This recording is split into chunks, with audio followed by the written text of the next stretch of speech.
বাংলাদেশ জামাতে ইসলামী যেটা ১০ থেকে ১৫ বছর আগে বুঝে, অন্যান্য ইসলামী দল বা ইসলামী ব্যক্তিরা সেটা বুঝে ১০ থেকে ১৫ বছর পরে। এখানেই আমাদের সমস্যাটার সৃষ্টি হয়। আপনার জ্ঞান যখন ১০-১৫ বছর পিছিয়ে থাকবে, তখন অবশ্যই সেই জ্ঞান সেই বিষয় সম্পর্কে আপনার ধারণা থাকবে না। আর যখন আপনার ধারণা না থাকবে, তখন আপনি সেটা নিয়ে উল্টাপাল্টা মন্তব্য করতেই থাকবেন। এখন যে ছবিটা দেখতে পাচ্ছেন, এই ছবিটাকে নিয়ে কি পরিমাণ নোংরামি হচ্ছে, এবং মামুনুল হক সাহেব সহ ১১ দলীয় নেতৃবৃন্দ যখন বাইতুল মোকাররম মসজিদের সামনে সমাবেশ করেছিলেন, সেখানে কয়েকজন এনসিপি নেত্রী বসেছিলেন, সেটা নিয়েও প্রচুর ট্রল হয়েছে। আজ থেকে প্রায় ২০-৩০ বছর আগে থেকেই বেগম খালেদা জিয়ার সাথে রাজনীতি করে আসছে, এক টেবিলে বসে আসছে বাংলাদেশ জামাত ইসলামী।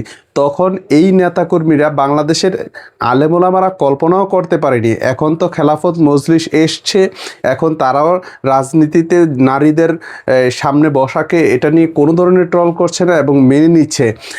আপনি দেখবেন যে বাংলাদেশ জামাত ইসলামী আরও আগে থেকেই এই বিষয়গুলোর ব্যাপারে অত কঠোর ছিল না, কারণ তারা জানতো বাংলাদেশ একটি গণতান্ত্রিক দেশ। এই দেশে এখনই চাইলেই আফগানিস্তানের মতো কঠোর আইন প্রয়োগের কথা, ইসলামী হুবহু ইসলামের শরীয়তের বাস্তবায়নের পক্ষে কথা বলাটা এই মুহূর্তেই সম্ভব না। এই বিষয়গুলো জানে বাংলাদেশ জামাত ইসলাম, কিন্তু এই বিষয়টা সবাই জানে আরও ১০-১৫ বছর আগে। কয়েকটা উদাহরণ দিলে আপনি বুঝতে পারবেন। আজকে বাংলাদেশে ইসলামী দলগুলো তারা মিডিয়া ব্যবহার করছে। প্রত্যেকটা ইসলামী দলেরই প্রচুর পরিমাণে মিডিয়া আছে। বাংলাদেশে যদি আপনি জরিপ করেন, সেখানে দেখতে পাবেন ব্যক্তিগত ইউটিউব চ্যানেলের মধ্যে এগিয়ে থাকবে ইসলামী ইউটিউব চ্যানেলগুলো। অর্থাৎ আগে যেটাকে কল্পনা করতে পারে না, এখন সেটাকে তারা লুফে নিয়েছে।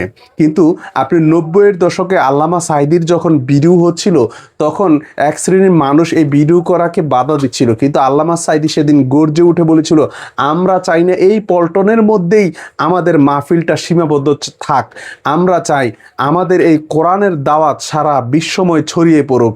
অর্থাৎ আল্লামা সাঈদীর যেই বলিষ্ঠ কণ্ঠ, সেটার মাধ্যমে দাওয়াত পৌঁছানোর উদ্দেশ্য, এবং সেই উদ্দেশ্য যে সঠিক ছিল এটা আমরা বুঝতে পেরেছি ৩০ বছর পরে এসে। এখন কিন্তু আমরা দেখি মোস্তাকুন নবী কাসেমী সাহেবের যে এসলাহি মাহফিল মসজিদের ভিতরে, সেই এসলাহি মাহফিলটাকেও তারা ভিডিও আকারে প্রচার করে। এতে কোনো অসুবিধা হয় না। প্রত্যেকটা প্রোগ্রামে সেখানে ভিডিও আকারে প্রচার করা হয়, তাতে কোনো অসুবিধা হয় না। কিন্তু যখন আল্লামা সাঈদী ভিডিও করছিলেন, তখন অসুবিধা হয়েছিল, কারণ তখন তাদের জ্ঞান আরও ১০ বছর পিছিয়ে ছিল। বাংলাদেশ জামাত ইসলামী আরও ১৫-২০ বছর আগে থেকেই ছবি দিয়ে পোস্টার ছাপিয়ে রাজনীতি করে, কিন্তু এবার নির্বাচনে চরমোনাই সহ ইসলামী দলগুলো সবাই মোটামুটি ছবি দিয়ে নির্বাচন করেছে, এবং কোনো জায়গায় দেখা গিয়েছে এবার নির্বাচনের মধ্যেও ছবি ছাড়া তারা শুধু প্রতীক দিয়ে নির্বাচনী পোস্টার ছাপিয়েছে। আপনি লিখে রাখেন, আগামী ৫ বছর পরে ইসলামী অঙ্গনের একটা পোস্টারও পাবেন না যেখানে ছবি ছাড়া তারা পোস্টারিং করেছে। বরং এমনটা হতে পারে, ইসলামী রাজনৈতিক ব্যক্তিদের ছবি দিয়ে পোস্টারিংটা হবে অন্যান্য দলের তুলনায় আরও বেশি। অর্থাৎ তারা তখন বুঝতে পারবে যে আসলে শুধুমাত্র লোগো দিলেই হবে না, মানুষ আমাকে চিনতে হবে, আমাকে জানতে হবে, আমাকে ভোট দেওয়ার জন্য আমার ছবিটা দরকার হবে। এটা তারা আরও ৫ বছর পরে বুঝবে। এবং বাংলাদেশের প্রেক্ষাপটে যে নারীদের সাথে নিয়েই রাজনীতি করতে হবে, এটা বুঝবে তারা আরও ৫ বছর পরে। আজকে থেকে ১০ বছর বা আজকে থেকে ৫ বছর বা ১০ বছর পরে হলো বাংলাদেশে ইসলামী যতগুলো দল আছে, কওমি ঘরানা সহ যতগুলো দল আছে, সবগুলো দল নারীদেরকে সাথে নিয়ে রাজনীতি করবে, এটা আপনি লিখে রাখেন। কিন্তু আজকে রাজনীতি ময়দানে তারা ১০ থেকে ১৫ বছর পিছিয়ে পড়বে। কারণ হচ্ছে আপনার সামনে দুইটা পথ খোলা আছে। একটা হচ্ছে আফগানিস্তানের মতো সশস্ত্র বিপ্লবের মাধ্যমে রাষ্ট্রকে দখল করা, আরেকটা হচ্ছে রাজনৈতিকভাবে রাষ্ট্রকে নিয়ন্ত্রণ করা। দুই পদ্ধতি। আপনি যদি গণতান্ত্রিক রাজনৈতিকভাবে নিয়ন্ত্রণ করতে যান, তাহলে বিশ্ব ব্যবস্থার মধ্যে যেভাবে আছে, আপনি নারীকে বাদ রেখে, নারীকে আফগানিস্তানের মতো পর্যায়ে রেখে আপনি বাংলাদেশের রাজনীতিতে টিকে থাকতে পারবেন না। দ্বিতীয়ত হচ্ছে, আপনি যদি সশস্ত্র বিপ্লবের মাধ্যমে ইসলাম প্রতিষ্ঠা করতে চান, তাহলে এটা সম্ভব আছে। এখন বাংলাদেশে ইসলাম সশস্ত্র বিপ্লব করে ইসলাম প্রতিষ্ঠা করা কি সম্ভব? না।